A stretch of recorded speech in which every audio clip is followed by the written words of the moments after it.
So both of us get the question a lot of, what if you don't have any accomplishments or achievements? And it's just a ridiculous question So because ridiculous. everyone does. Everybody does. Yeah. Yes, everyone has some accomplishment of some kind.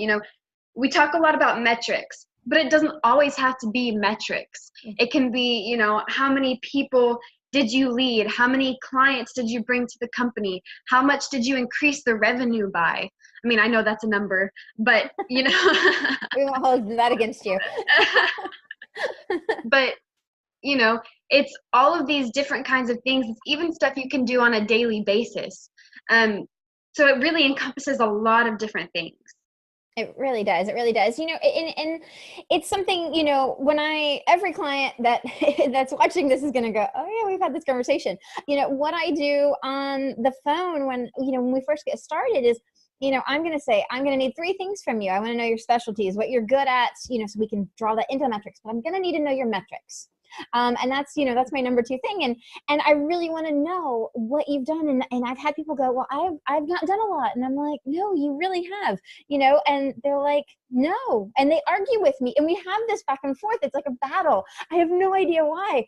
And, I'm like, how many people were on your team? And they're like, oh, well, 14. I'm like, so you managed 14 people? And they were like, yeah, well, there you go. You were in charge of managing people. So that's a major thing, because managing people, for instance, that's going to help increase productivity, make sure things are running smoothly. You're going to be able to know how to improve processes. Those are metrics as well. Besides the number thing, what Juliet was kind of mentioning, where you kind of got hard, facts and figures, percentages and numbers to kind of go with. Yeah, and we say all the time, recruiters and employers want to know what you did and how you did it. And that's also a lot of it, highlight those things, highlight how you did it, because in the long run, that's really important. If you increase the number of clients per day, how did you do it? That's what they want to know, because they want to see how you do things so they know if you can implement it within their company. Exactly. And it's a constant thing, and it's something you kind of have to think about. So kind of, one of the ideas that I kind of give them, my clients when I'm working with them, is basically just to sit down and tell me about all the things you've done. So we kind of develop each one of those, and it might be from their old resume. We might go through it from that, just kind of talking back and forth, but go from each step. Give me all those boring job duties, and then I want you to tell me about every single one. Think about it and think about, okay, well, when I, managed, content, editing for this company and developed content and the campaigns, what did I do? Well, I, worked with and collaborated with a team of 5, of all different, digital strategists, or, production people, anything along those lines. Think of all of that, because you can bring all of those metrics in, and it shows that you're a lot more well-rounded. It really looks great on a resume, of course.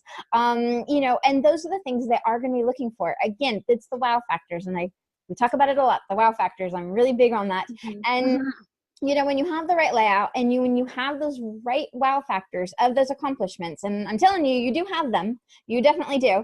You just need to think about it and do that. And when you have all of that, it just makes your resume really stand out, and they're going to want to talk about all of that in the interview, and you're going to know all about it because it's just right there.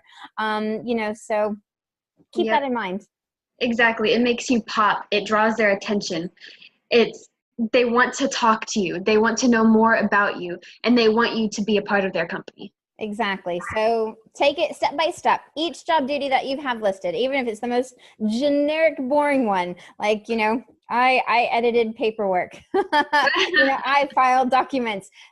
How many did you do in a day? Did you create any processes to improve that pattern? And maybe not, but that's just one way to file documents, right? But, there are going to be different things you can think of that will work, in conjunction with that. And those are the things that you need to bring out. Those are the metrics, any percentages and numbers you can bring out as well.